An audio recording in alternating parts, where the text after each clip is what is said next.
Can Logan Paul succeed in WWE? Logan Paul's back in POG form. I am Luco in DAD, and I'm joined by Tempo T Yu-Gi-Oh! Tempest, how are you, sir? I have so much more room to dance here.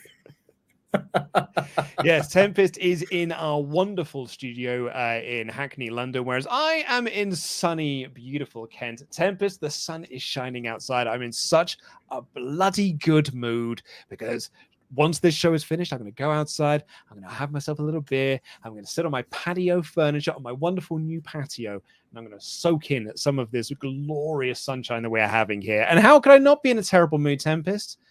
Logan Paul signed with WWE. Surely we're all in real good mood. So should point out, yes, Tempest is in the studio. I am not.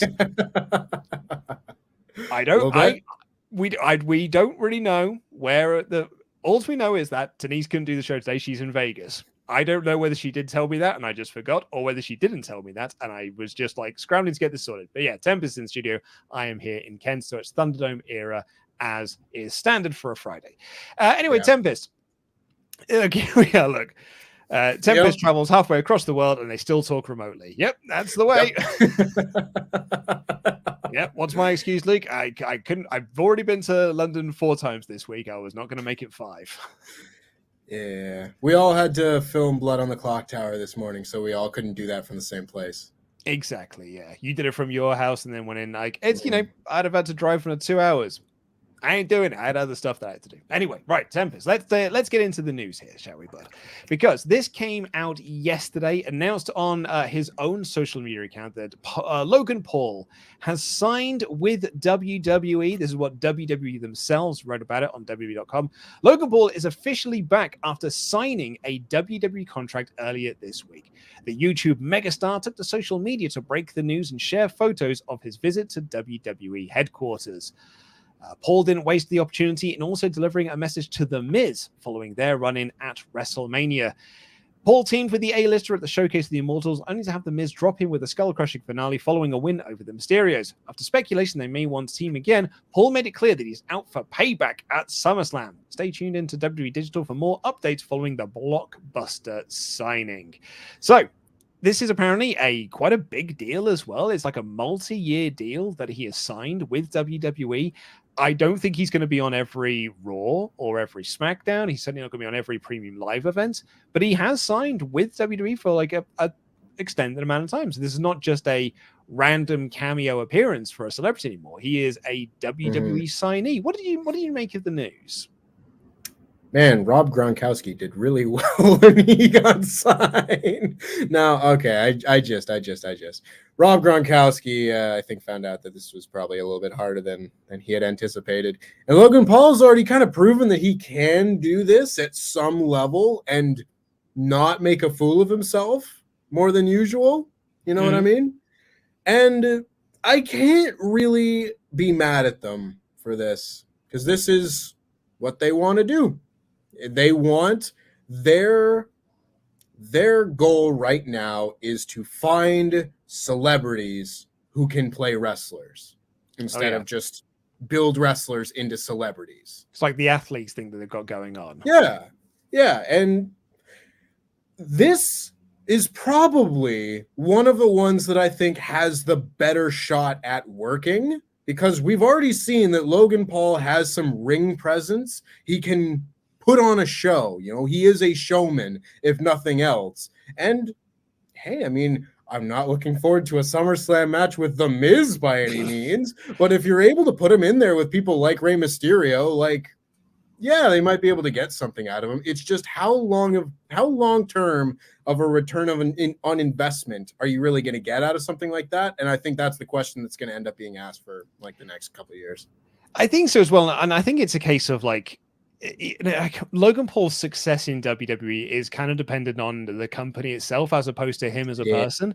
I to put this out there, I really have no dog in a fight when it comes to Logan Paul because I've never seen a thing that Logan Paul has done outside of the match he had at WrestleMania with The Miz. It's the very first thing I've ever seen Logan Paul do that's not WWE related. That is anything WWE related is the only stuff I've ever seen him do. Never seen him do a YouTube, never seen him do a TikTok, never seen him do a boxing. I've never seen him do a nothing.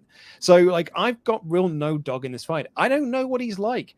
I've heard he's a bit of a tool, but I've got no evidence to back that up. All I know is that he looks like one and he wears Pokemon cards. That's about the extent of my knowledge of Logan Paul. But like, I think that this push of him is sort of like indicative of what WWE are actually looking for. So I thought it was interesting because a friend of mine, Chris Scullion, who is a video games journalist, an excellent video games journalist as well, and a wonderful author of the SNES, NES, Mega Drive encyclopedias and stuff. He's currently working on a few others. Go and check him out on Scully 1888. He put up a tweet yesterday after the news broke that said, "I cannot stand Logan Paul, which is what, grudgingly, makes him a perfect signing for WWE. It's been a long time since WWE had a heel that people legitimately dislike." And I was the one who then had to break the news to him. I was like, "You'd be right, Chris, only they see him as a babyface and they are pushing him as a babyface." Yeah, there is also that now, isn't there? And that's which is going to be my question of this, is because like when they've brought Logan Paul in as a babyface, he's been booed out of the building. However, I can imagine WWE suits and creative and stuff, they look at his social media numbers and his YouTube subscribers, and they're like, well, kids must love him. Like the fans must love him. They can't possibly boo this man. He's a mega celebrity. So that's why they push him as a babyface. Yeah. It's a weird, like, chicken and the egg kind of scenario where it's like, well, you want to attract kids and, you know, impressionable 13-year-olds, and that's Logan Paul's demographic, I would guess.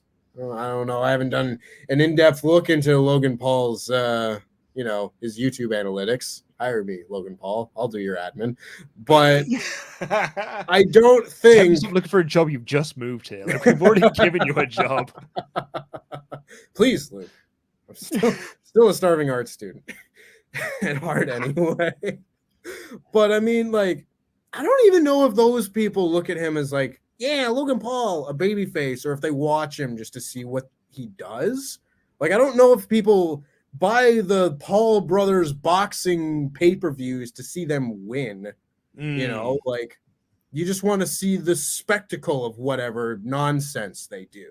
That's my theory, at least. So I think them pushing him as a babyface is just them once again not having their finger on the pulse, because he's very clearly better at being a heel is the thing. Whether you want to attract people with him on the show or not, he is better cast as a heel. He's unlikable, so use it. Put him on TV and make him the most unlikable people, because I mean, yeah, if there's anything that's going to make me want to see Logan Paul in a wrestling ring, it will probably be seeing him get his ass kicked. So build that up and have that be the point. I kind of agree with you on that one. Like, it's they brought him out as a heel a couple of times for the Sami Zayn and Kevin Owens feud last year at WrestleMania, and people were like, "Oh yeah, no, he was a heel, right?" But then he was doing something last summer. I don't know what it was. Maybe it was another boxing thing. I don't quite remember. And they brought him out as a babyface to be like this huge, like, oh my God, look, it's Logan Paul. And they're going to do this big babyface segment. And he was booed out of the building. I remember like doing the review of it at the time being like, I can't see how this company doesn't see this guy and look and be like, oh yeah, next time we bring him in, he needs to be a heel, because the crowd boo him. No matter where we bring him out, the crowd always boo him. So when they brought him out, the WWE sees this guy as a babyface. I can't believe it. Haven't heard this before. But they may also be like, WWE fans, like wrestling fans, they'll come around to it, right? So like they bring him back for WrestleMania this year, and they team him with The Miz, and then we were doing shows that were like genius. Like, that is a perfect person to team Logan Paul with. Two Hollywood, doing big Bucky O'Hare ears for podcast listeners, two Hollywood douchebags. Neither of them have got a foot in Hollywood at all, but they present themselves as these A-list douchebags. And put those two together, amazing stuff. Perfect together. And then they had that match at WrestleMania against the Mysterions, which was absolutely banging. To his credit, Logan Paul was awesome in that match. A superb celebrity match. Bad Bunny levels of being an awesome celebrity match. And I was like, that's great. What a great use of Logan Paul. A great use of The Miz. This is literally the only thing The Miz is good for in WWE. So kudos to the company for getting this done. And then The Miz turned on him. And I thought, oh man, we're back to square one again of this company thinking he's a huge babyface because he's got like 3 million subscribers on YouTube and 6 million followers on Twitter and all of these D social media numbers where, you know, that people must like him. But I think you're right. Like, I think the reason why Logan Paul has this kind of attraction or has this sort of following is less for people like him, more people want to see what he's going to do next. Yeah. Yeah. And I've seen someone point out in the comment, like, what is Logan getting out of this? He doesn't need the money of the platform. He's rich. And he is now doing side quests with life. He's like, he wants to do it. Yeah, he can do whatever. Yeah, why wouldn't you? Why wouldn't you? If you were given the option of signing a WWE contract, they're like, we'd love to have you. Please, here, we'll let you do what you want to do. Here's money to come and be on TV and be at WrestleMania. I would and wear a ridiculous outfit with a Pokemon card in the thing. Always going to have featured matches in the pay-per-views that he's on because he'll always be on WrestleMania. He'll always be on SummerSlam. He'll probably be in the Rumble. Like he's going to be in those big fours. Like maybe he'll be in Money in the Bank next year. Like that would be sort of like the extent of it. He's not going to win Money in the Bank. They're not going to put the title on him, but he is a guy that they can. I mean.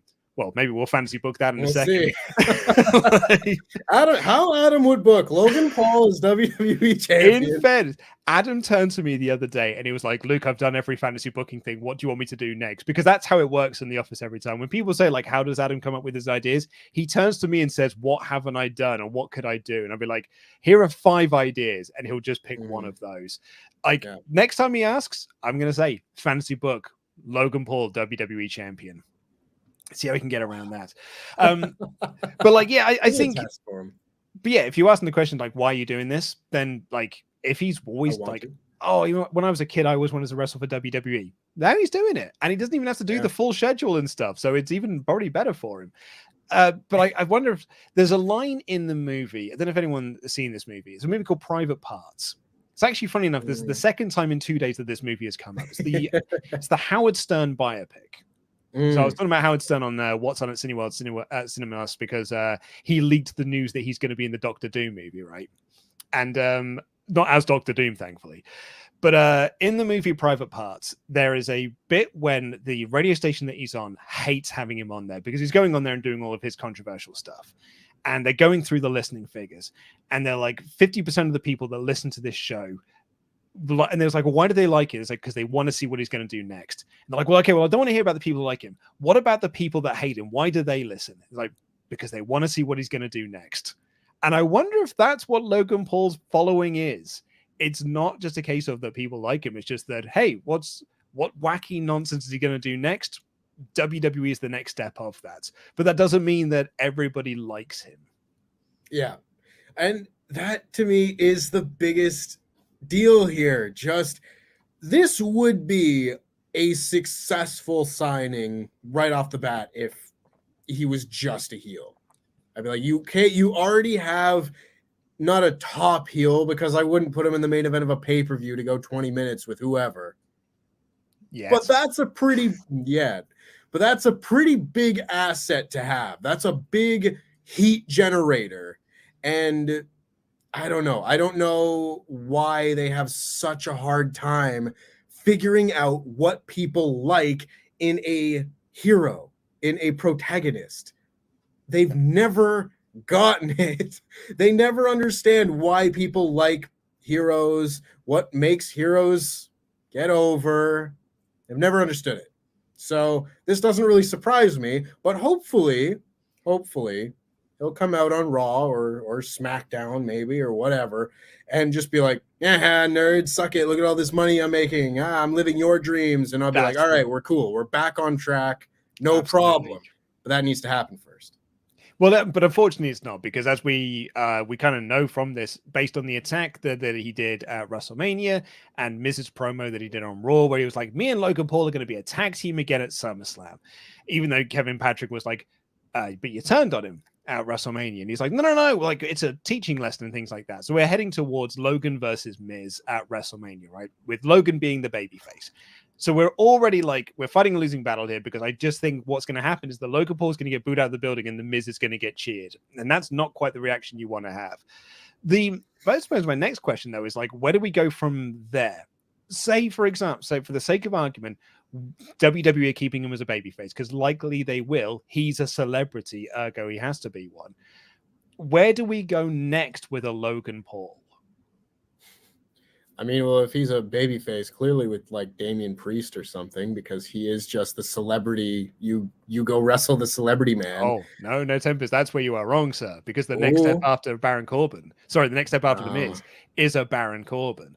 That's the next. Because look at Baron Corbin. Baron Corbin lost his feud to Madcap Moss quite decisively and kept losing his feud with Madcap Moss.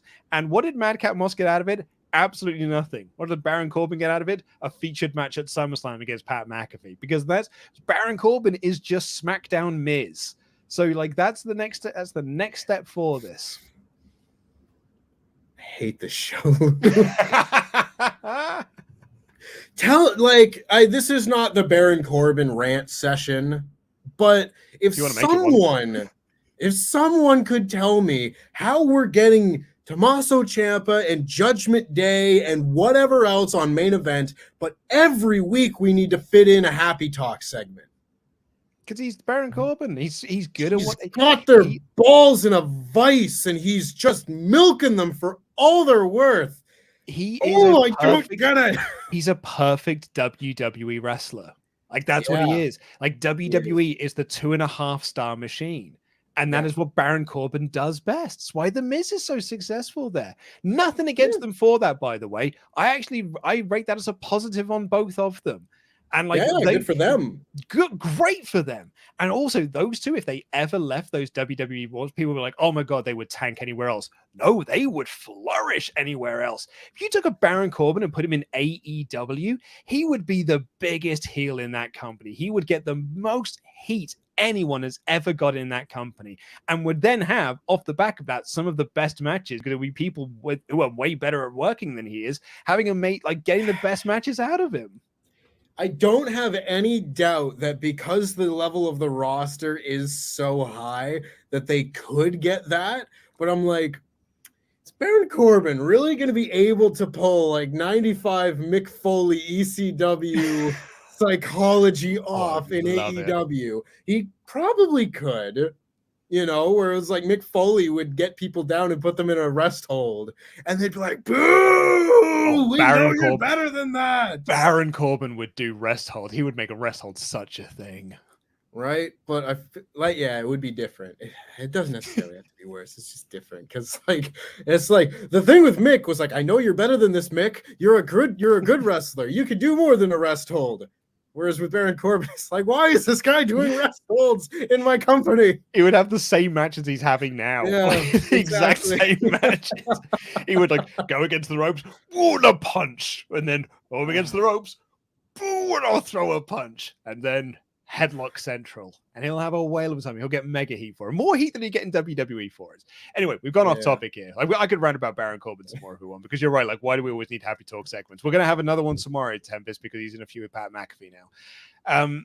But like, this kind of brings up the bigger question, right? So like the 3 matches that we've got announced for SummerSlam thus far, at least that we know of, is Roman Reigns versus Brock for the Undisputed Championships. It's Pat McAfee versus Baron Corbin. And it's The Miz versus Logan Paul. So that's like WrestleMania, 3 celebrity matches as ostensibly, because like there's a part-timers in Roman and Brock. It's the celebrity match with Pat McAfee, and it's the celebrity match with Logan Paul. I think we are just looking at, like I said, earlier this year, WrestleMania is now just looking to be the celebrity special, because they'll just bring celebrities in and stuff. I think we may now be looking at a world where that's also what SummerSlam is. Maybe. It's entirely possible. And again, it's not the kind of wrestling that I personally enjoy. I think that Pat McAfee, when put with a good opponent, has had good performances. And similarly with Logan Paul, I thought he did very well against Rey Mysterio. And Man, I just don't know how often you can do these celebrity things before they start to lose their luster a little bit. That's the one, right? Like if You you do know? a Logan Paul match and a Pat McAfee match at every WrestleMania and every SummerSlam, do they then start to lose their appeal? Yes, I think they will. And like, they're not all going to be Bad Bunny. Bad Bunny was not the rule. He was the exception to the rule, that he was fantastic. And again, we're now getting Logan Paul against The Miz. This match could just be awful. And then we might be going a different tune to Logan Paul in WWE for 2 to 3 years and celebrity matches 3 or 4 times a year. Like, all of a sudden, if they're not doing this properly, like, this could all work. This could work if they did it right. It's just, are they going to do it right? Are they going to put these guys with people who are going to be able to carry them and protect them and make them look good in defeat or in victory? Because again, you can look good in defeat and bad in victory, and WWE's not great at balancing those every once in a while. So there's a big possibility that this could work. I just don't have that faith in WWE that over a long period of time this won't be a disaster, you know?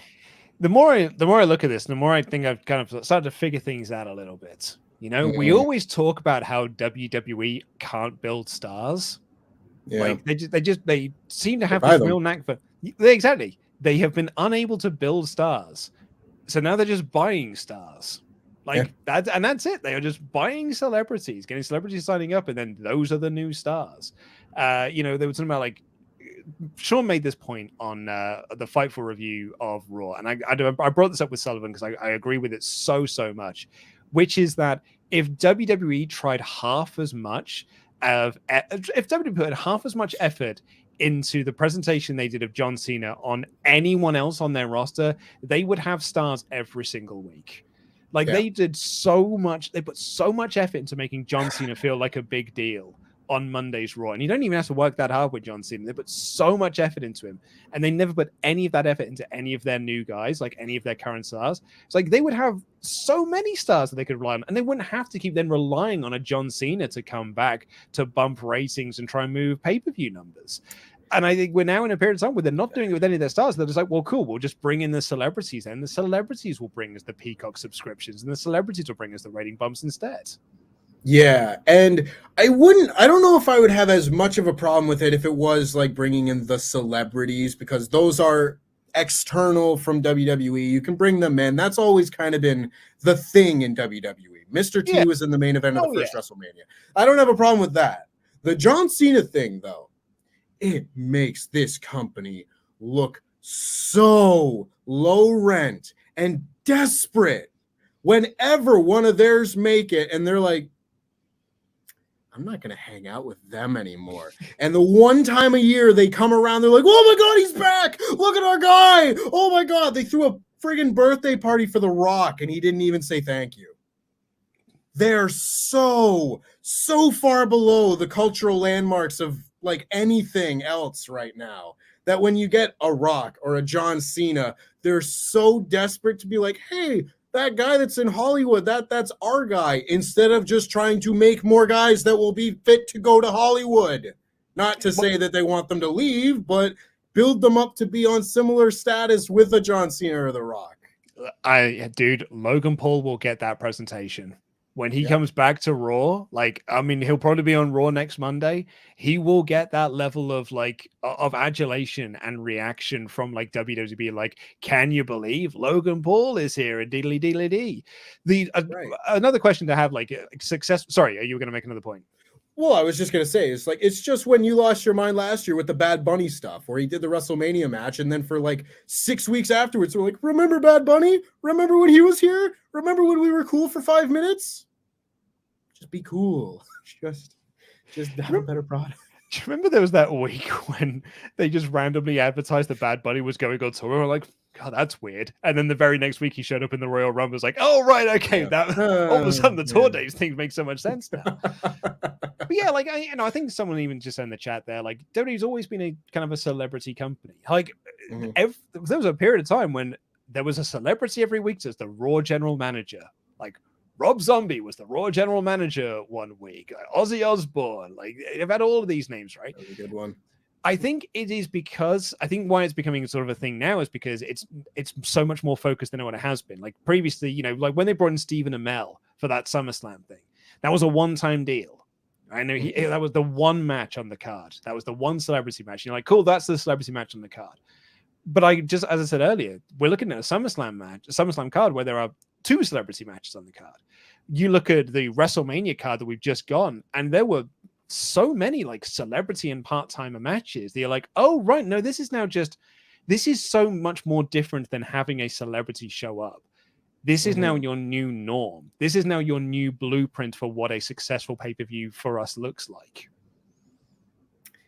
Yeah, it's really kind of disheartening because it's not the direction I was hoping this company was gonna go. And again, what sort of long-term return are you looking? It's very short-sighted to me. So short-term. It's a very short-term solution. Who is going to get over by just having the celebrities come in? Because I don't think Kevin Owens or Sami Zayn really got more over from being involved with Logan Paul last year. The Miz hasn't gotten more over. Nope. That's not how it works anymore. Austin Theory didn't get over from the Pat McAfee thing. If anything, it actually just showed that Austin Theory's rubbish because Austin Theory lost to Pat McAfee and then Pat McAfee lost to Vince. So like it was just like Austin Theory is absolutely cack. But you know what? Just stick the US title on him and he's all right. Right. And it just goes to show that WWE over the last 10 years has been so content to take short-term gain and long-term loss. And you would think that at some point they'd change the direction of some of these things and start to actually invest in the future. And I mean, they've spent bajillions of millions of dollars on a performance center and they fired everyone in it and they've, you know, cleared house there. And the future's not going to come from there. Most likely they might get a surprise. Braun Breaker probably going to do well, but Carmelo Hayes will do all right. Carmelo Hayes is going to be fantastic. Already is. You know, there are potential stars for sure. Zion Quinn's one of the 10, but apparently they're really high on him. I mean, did you hear him list off all the things that are going to make him a star? Vince McMahon basically wrote the list. Oh my God. It's just like every once in a while you get maybe one. Like I think Damian Priest came out looking all right immediately after the Bad Bunny thing, and then they ran into the ground and I didn't care anymore. That is the WWE way of things, of course. But I don't think we're going to be looking back in years to come at like, oh yeah, you remember when Logan Paul really helped the WWE business upswing? I don't see a scenario where that happens. You might pop a few ratings, might get a few good numbers on Peacock, but like he'll be gone. And we're still going to have this lousy roster that is very, very, very thin. And I would rather have that time spent building stars than being like, hey, we're friends with a celebrity. Well, Tempest, this is where you're wrong, you see, and this is where you're not seeing. This is where you're not seeing the big picture, because you're right. Like it is short. Like, I'm right. I'm wrong. Exactly. Like WWE bringing in Logan Paul is a short-sighted thing to do. WWE relying on Pat McAfee to do these matches and bump these ratings and bump pay-per-view numbers is a short-term thing to do. But it's why people say that being a driving instructor is the most stable job you can ever have in this world, because there will always be teenagers learning to drive. If your business model is bring in celebrities, guess what? There will always be. There will always be a new celebrity. There will always be a new celebrity. And if there's always so many celebrities, one of them will have grown up a WWE fan. One of them will have grown up and been like, I used to watch John Cena all the time. He was my favorite wrestler. And they'll come in and do John Cena and whoever it is, taking on The Miz and Baron Corbin. And that'll be SummerSlam 2026. That's one of your big main events. Yeah. Yeah. I don't think you're wrong, but I do think this is where it becomes much more dangerous because, again, not everyone's going to be Bad Bunny. Not everyone's going to be Pat McAfee. Not everyone's going to be Logan Paul. I think they could be very strategic and choose which celebrities they want to use in years to come and try and vet the ones that will, you know, not be good at this. But wrestling's really hard. It's really hard. So Why do it? Just the idea of, well, we'll just get another person that will teach to wrestle. That makes me clench up a little bit, because that's how we end up getting, a show filled with celebrities, because there's just more of them. We'll get another one. TikTok stars. The guy, Harlow, whatever his name is, Jack Harlow, maybe. He's a TikTok guy. Put him on there. I have a blues clue, but that'll be the next thing, right? It'll be a guy that's got or a girl or whatever that's got 50 billion TikTok followers or whatever nonsense. Yeah, and that'll be the next. Gen Z is. Did I get it? Did I get that name right? Gen Z people. I don't know TikTok. They'll just bring one of these kids in, and that's their next big star. It's what their whole athletes thing is, because they tried the indie thing. That NXT's business model of, we're going to bring in the best wrestlers from around the world and put them under one roof and teach them the WWE style, and then from there we'll move them into the main roster, and those will be our new crop of WrestleMania main eventers. It didn't work because Vince looked at them and were like, they're too small, they're not this, flips, this, that, it's not the WWE style. Because what they ended up doing was not teaching these people the WWE style. What they told them to do was just do your ROH matches, just do them on pay-per-view, and we'll just have the best pay-per-views every single month. And they did that, and it was awesome, and we all loved it. But as a WWE business model, it didn't work. So they're now looking at just bringing athletes that have no wrestling training, because we can then mold them into our vision, and that just becomes our guy. They can just become our WWE wrestlers, and that's what's going to carry this company forwards. I don't know what's Gable Steveson done since been drafted to Raw last October or November, whatever it was. He had one showing. Chad Gable. Yeah, he had one showing at WrestleMania and has done nothing since. But hey, there was all that interest that I'm sure the New York Post wrote that Gable Steveson was in WWE, and now that 24-hour news cycle, that's all they need. A little crumb of interest from the mainstream media. I would argue that they need more. I mean, I would too. I absolutely would do too. I would argue you need a long-term strategy, but the long-term strategy is Roman, so that's fine. The other guy who's gonna leave, it's already gone. He's not there. Yeah. I was he's not wrestling on premium live events anymore. We're going to see him he's going to be the new Brock Lesnar. We'll see him every few months, and we'll be pleased about it, I guess. Again, you will maybe appreciate this, Mr. Brian and Vinny show. I remember after the review, very specific, the review of TLC 2015 when Sheamus beat Roman Reigns for the WWE Championship in a TLC match. And they were like, why? They keep trying to make Roman Reigns into the next John Cena. Why don't you just have him be the next Brock Lesnar? This is not what I had in mind. This was not the mission. This wasn't the assignment. You don't think that Roman Reigns versus Brock Lesnar is not going to be an amazing match at SummerSlam? Do you not think they're going to do their Superman punches and their German suplexes, do some spears and some F5s, and wham bam, thank you, man. 9 minutes later, we're done. Nice Ed Whalen reference. I appreciate that as a Canadian. Yeah, it might be good. It might be. I don't think it will be Tempest, because I've seen their matches since. They had one good match 5 years ago, and everyone's just hey, they had a great match then. I think that last. Sorry, was it 7 years ago? 7 years Get ago. out of town! Oh my god, you're right. It was as well. That WrestleMania 31 match is the only good match that they've had, and I haven't seen a good one since. Actually, to say that the Fatal 4-Way was good, that they happened to be a part of. Yes. Yeah. I don't know. Whenever a big stipulation match is in the main event of a WWE pay-per-view, it's usually pretty good. Last man standing matches are kind of hit and miss, but if Paul Heyman's putting it together, he kind of has a view for spectacle and carnage and destruction and that sort of thing in these matches. So I don't know. Maybe this one will be good. They keep trying. Well, they're bound to hit the bullseye by accident again at some point. I'd love to eat some humble pie. I really, really would. I suppose we'll kind of wrap up this main discussion point that we've got here. Just to answer the question, can Logan Paul succeed in WWE? And kind of secondary to that, do WWE see any benefit off the back of this? I think, well, it all depends on what you consider success. If he earns his money and he's happy and he pops them ratings, yeah, I guess that would be considered a success. If we're looking back on it in 5 years' time and be like, wow, Logan Paul really killed the careers of all these people that he beat. I can't believe that time Logan Paul beat Braun Breaker in his debut. That will be bad. But I don't know. It's trying to guess if WWE is going to do the right thing is a losing effort at best. So I think there's a total possibility that he could be successful in the WWE, could see a net gain from this. But does that happen? I do not have the slightest clue.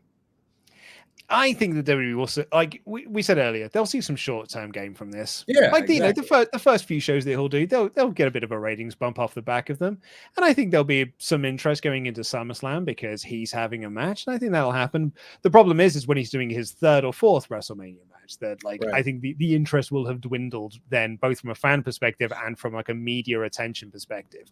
Like he's not going to do the 1 million buys or whatever he got for his boxing match on pay-per-view. Like that's not going to translate into WWE. And like why that doesn't translate, I honestly don't know. Because you'd think it's the same thing. You'd think Logan Paul doing a wacky gimmick thing. And like that boxing match was more worked than wrestling. Like it was cool though. Well, that's cool though. It is culture. Yeah. WWE is so not cool. It's the furthest thing from cool. And those boxing shows, like whether they're a work or some ridiculous cash grab nonsense, celebrities are going there. They're the ones showing up and be like, yeah, I'll take seats in the front row for this nonsense social gathering. When was the last time you saw like oodles of celebrities in the main event of or in the crowd of WrestleMania?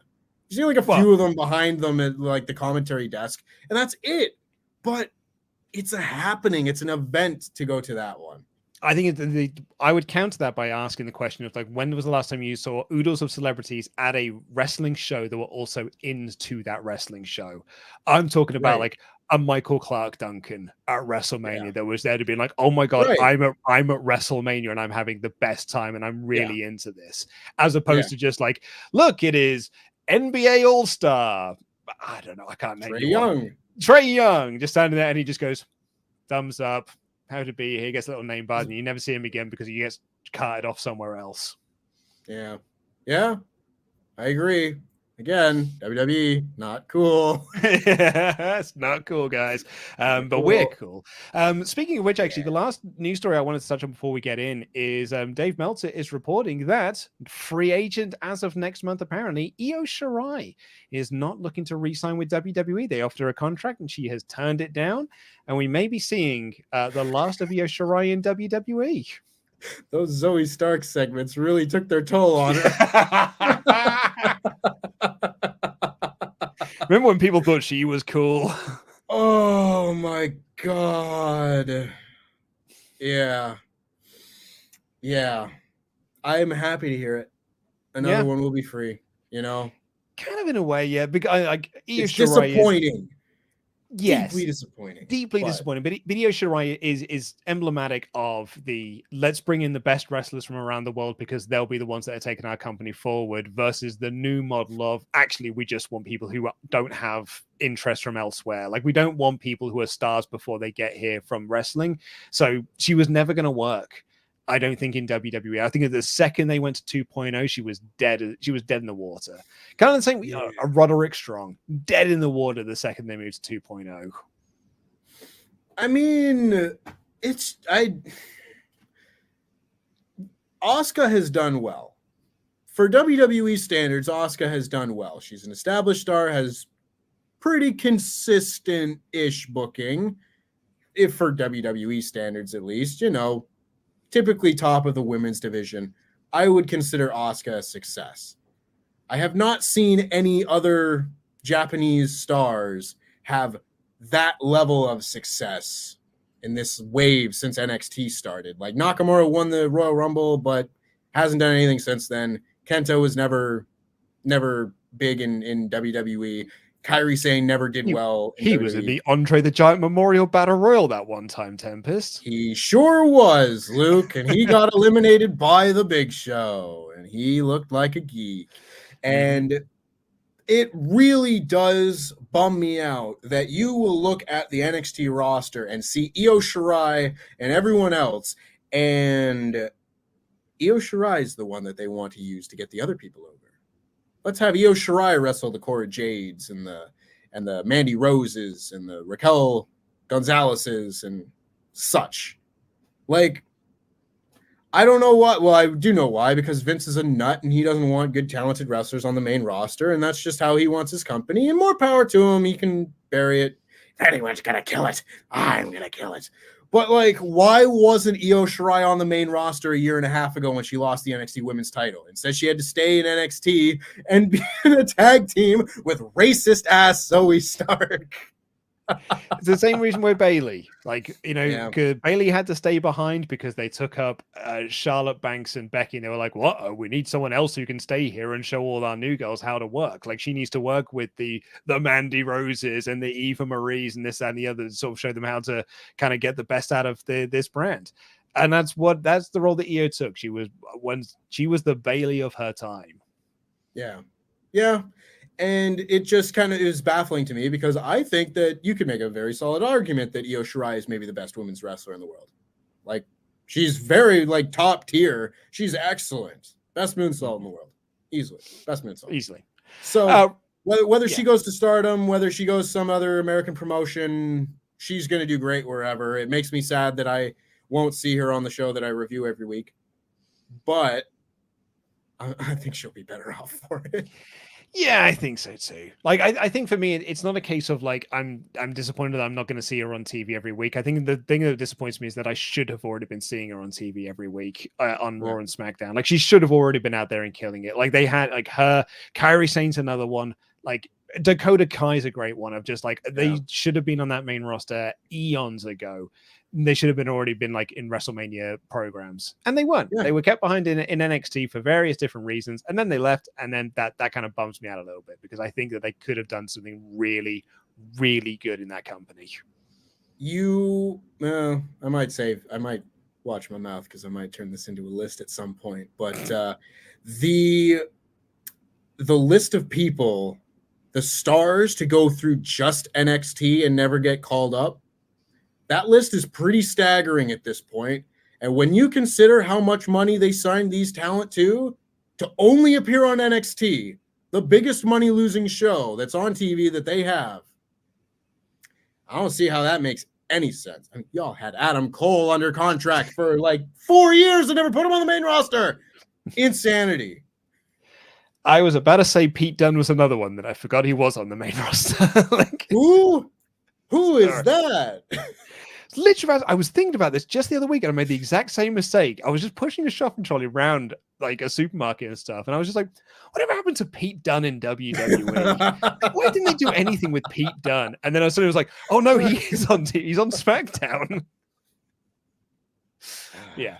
Anyway, let's get into your Ultra Chats. Join the conversation. WrestleTalk.com/support. We'll read out every single one of them above the $5 level. Mod Mother, if you are around, I think you are on the stream today. If you are, thank you all so much for your hard work. We always appreciate it. Can we get a poll going? Are you excited for Logan Paul in WWE? Yes and no.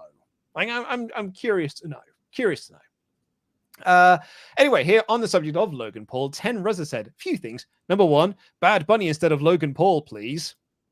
Well, there's your problem, is that Bad Bunny is legitimately like, he's too successful elsewhere to commit to a WWE thing. Yeah, full time or whatever part time this is going to be. Yeah, give me Bad Bunny again. I miss Bad Bunny. Number two, how long until WWE becomes Triller Fight Club? And number three, how long until he's just a guy? Gonna give an F if he comes in, giving me more reason to not care about WWE. Claudio in WWE, now that is good. Yeah, I think number three, he'll never just be a guy, because they will always present him as a big deal. So I think that I don't think he'll ever just be a guy. I mean, a guy to who? He's a guy to me. I'm not tuning in to see Logan Paul. You know, He's just a guy on the show to me. So, like, that's true. He's already not special. I've seen him at WrestleMania already. But if they make a big deal out of it, yeah, I'll give it a few matches, 3-4 maybe. Then I would be a little concerned. Will Campbell said the difference between Logan Paul, Pat McAfee, and Bad Bunny in other celebrity matches is that the three of them are actually good at wrestling. Get the frustration and the cynicism, but at least they're bringing in stars who can actually wrestle. That is a fair point, Will, actually. Like, we'd said this about Pat McAfee, and it's very true of Logan Paul as well. And that's why I said earlier, like, Logan Paul was awesome at WrestleMania. Like, they will have like the fun celebrity matches. I think more my point is perhaps the cynicism side of things is like, how long does that last? Because like if Logan Paul has a great match at WrestleMania, but then has a completely butt match at SummerSlam, does then that then like the excitement then from being in the Rumble completely lessens? I think so. I think so. I think that is just kind of like, well, this will work until it doesn't. And then the first time that it works, like, all right, we don't want to see it anymore. Get rid of it. That's wrestling fans. Yeah. Omar Jose said, I agree it's a big-time signing, even if I don't like the guy. That being said, I would definitely pay a good amount of money to watch Walter chop him to death on live TV. Ooh, if you put Logan Paul against Walter, I'm watching. I'm in. I'm watching. That's the one match. That's the one match. If you book it, I will watch. The problem. Okay, no, but I'm gonna push back on it slightly. Because I would be more into that match if Paul is the heel and Walter is the babyface. I've got zero interest in watching babyface Logan Paul mounting a underdog comeback against Walter. Right. That everything where I'm like, I'd look forward to this scenario with Logan Paul. They're all him being the heel. He cannot be the babyface in any scenario, and I will look forward to it. Chris here says they don't do this with women. You don't see many celebrities on that side except for Ronda. They do have multiple on the brink of breaking into the Hollywood mainstream. That's actually a very point. Like, I mean, yeah, they don't really tend to bring in like, apart from Maria Menounos and Snooki, are the only ones I can really think of, and of course Ronda. Yeah, it's tough. I don't know. I don't really know what to point to with it. I mean, Cardi B was saying, I used to watch wrestling a year ago, and that's right. And Lacey Evans got her big mouth. Yeah, Lacey Evans got real upset about it, and then Cardi B was like, "I have no idea who you are." It's on TV. You like 30,000 Twitter follower ass wrestler talking to Cardi B. Like, I don't know. Maybe I don't know. Just maybe not as much interest. Again, a lot of these people, I assume, are being like, yeah, I'll do WWE. Oh, I'll come in and do a wrestling match. Hell yeah. I watched WWE since I was a kid. Maybe there aren't as many female celebrities coming to them and being like, I'll do a match. That's the key to it, right? It's like with Logan Paul and with Bad Bunny and with Pat McAfee, it's like, well, they were wrestling fans. Like they grew up wanting to be John Cena, right? So like you need to have those. It's finding that celebrity that also has that story. Right. And Ten Rosa said, we'll love the team of Cargill and Banks to use their celebrity pull for AEW. Luke Stevenson has expressed interest in going back to his state wrestling school. Just needs Shaq back for a match in AEW and Snoop to make an appearance. Rock versus Reigns, WrestleMania 39. I mean, yeah, look, that's one of the. You're looking at the wrestling landscape currently for WWE. The big match that they have got lined up for WrestleMania is a celebrity main event of The Rock versus Roman Reigns for the titles. It's the biggest one. It's the biggest one you could do. It's the biggest match they've got. Maybe one of the biggest actors in the world. He's definitely the best wrestler in Hollywood, Yeah, versus like their big star, like their top guy now for multiple years. It is legit the biggest match they could put on that card. And I think that says a lot about WWE and the way that they have treated their roster over the last few years. I mean, you are desperate to know where Shaq went in AEW, so yeah, not you, Luke. When I was like, "Hey, Luke, here's the prep work for your list of the 10 biggest missed opportunities in AEW so far," and you're like, "You put Shaq disappearing on here. I'm taking that out." I kept it in the end. And you kept it in. I kept it in the end. You were right. You're right to keep it in. Because where did he go, Luke? He disappeared. He's still out there in the woods somewhere. He's sharpening a stick to shank Cody with it. And who else? Yeah, I like that. Yeah, I think if Banks goes to AEW, whether she does or not, I don't know. I'd imagine like if I was to put money on it, I think Sasha Banks would probably not jump straight back to wrestling. I think WWE are desperate to bring her back. And that's why you do it in wrestling. That's why you be this generation's Alundra Blaze or whatever, jump ship. And I wish she still had a belt because she would literally drop it in the trash and it would be legendary. But I mean, I will be honest, Jade Cargill and Sasha Banks involved with each other in some way. I think that's money. Do you know what? Like there's a lot to that. Angela on this show made that pitch of like putting her with the baddies and then having Sasha Banks be like, I'm gonna like work my way. The fight then for the leadership of the group. Yeah, it's a cool story. I think so. I don't know. I just look at like, I think Sasha Banks could step in and be like, obviously one of, if not the biggest women's stars in AEW. Like clearly she's at a star level, she's bigger than all of them just by being in Star Wars and on Hot Ones and that sort of thing. But man, you could literally line her up against any potential opponent or teammate or whatever in AEW. And I think that would make for some pretty good television. I'd have Jade pretty near the top though. Ten Resident said, Lance, the main story is Io Shirai possibly joining Kairi in Stardom, which is what we just discussed earlier.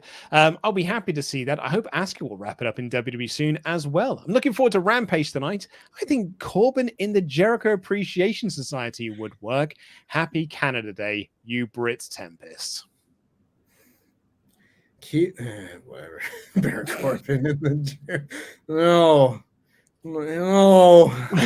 This goes back to like Ollie's idea that he wants them all to wrestle like Baron Corbin.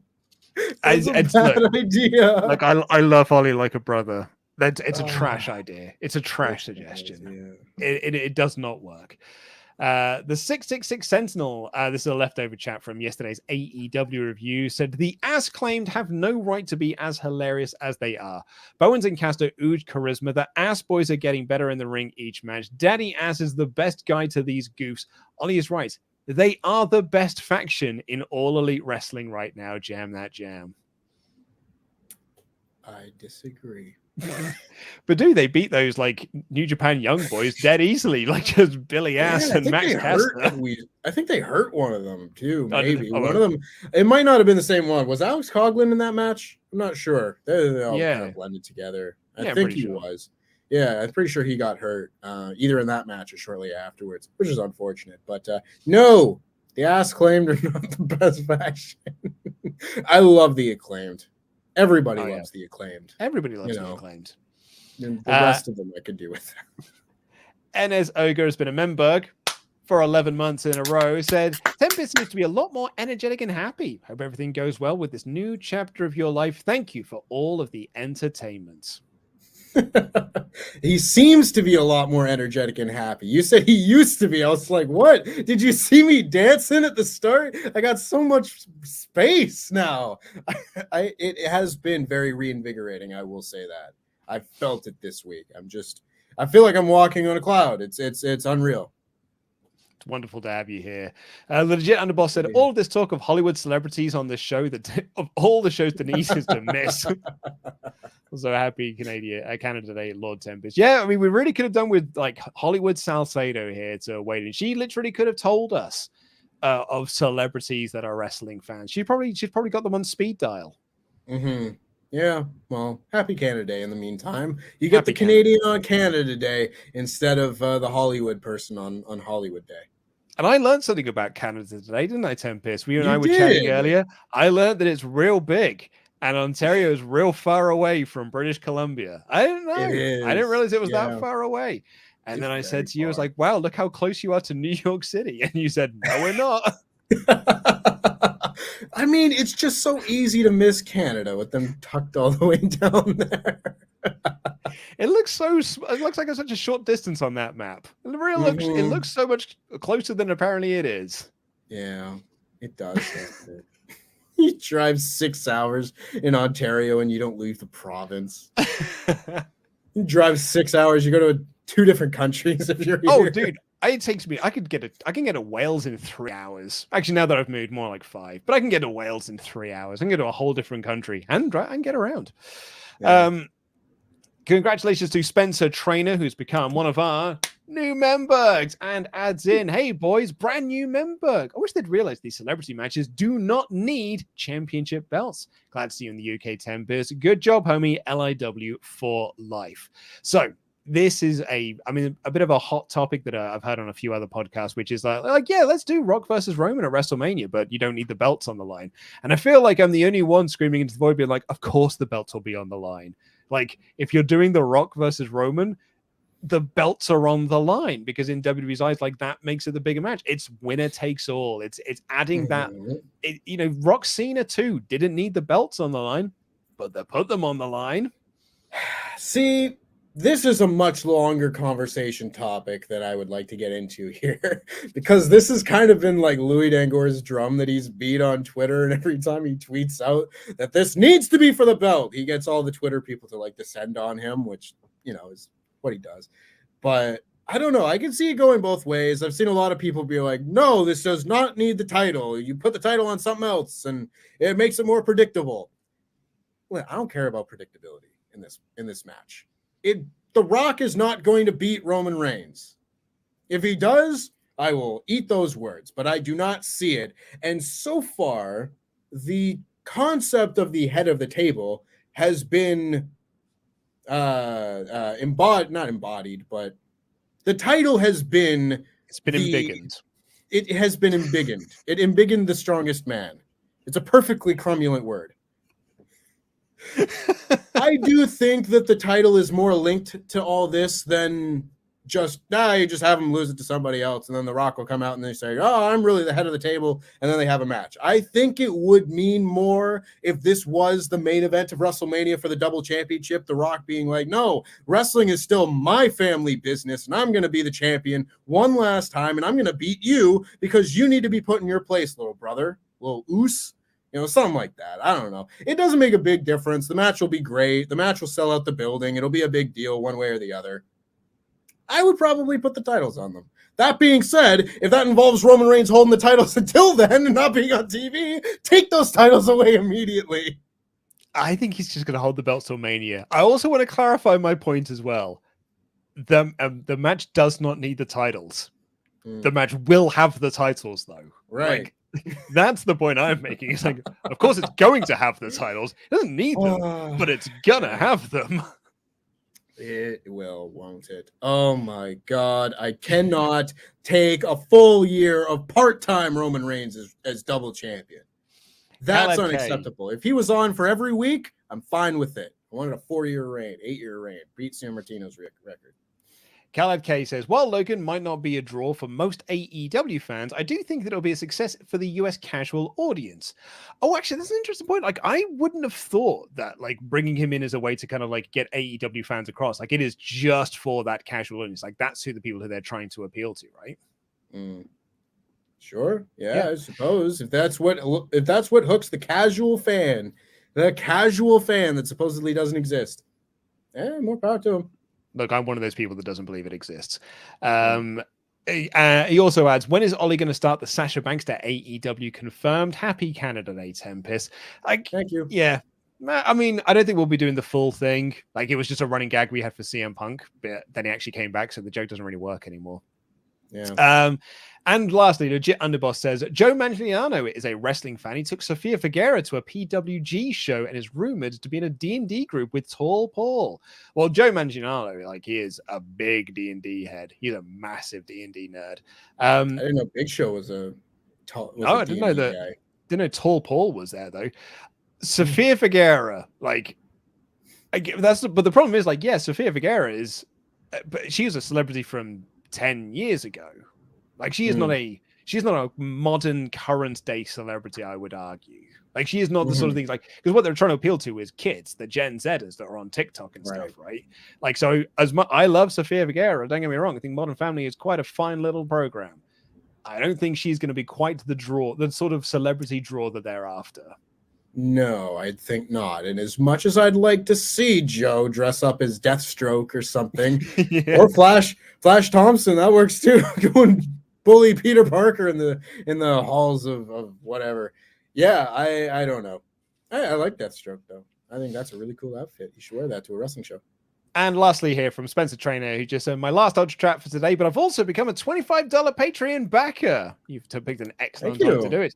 Said, I got a very good job recently, and I have to give back to the people who kept me going through such a rough time in my life. Love you guys. Well, we love you, Spencer. Enjoy all the content over at patreon.com, which includes mine and Ollie's review of TNA Slammiversary 2005. Which, Tempest, you will be unsurprised to hear, features a spirited debate about whether or not the King of the Mountain stipulation is actually good or not. Oh, I've heard the cliff notes of this debate. I can't wait to listen to it myself. Because I've got a record. I think it's a great match. I think it's a great stipulation. I can't see anything wrong with it. I don't know why Brian Alvarez was so mad about it. Brian Alvarez and Vinny B always so mad about the King of the Mountain match. No idea. The penalty box is a great idea. Oh, I'm gonna get you to make some TNA content on BFK or something.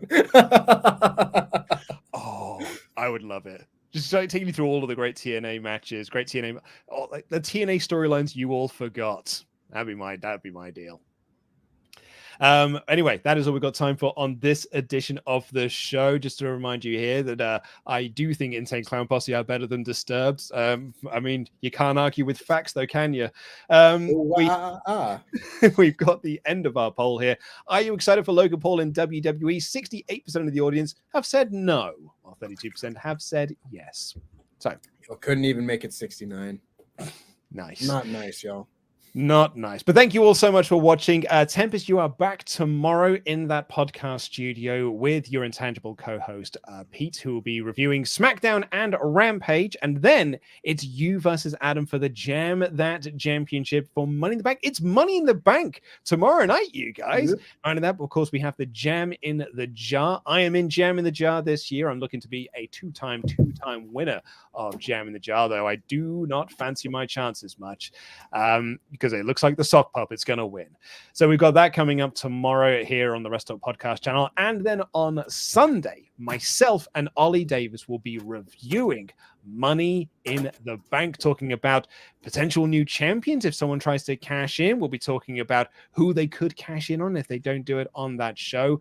All the news coming out of Money in the Bank. Very much looking forward to it. But until then, everyone, see you tomorrow. Jam that jam. Jam that jam.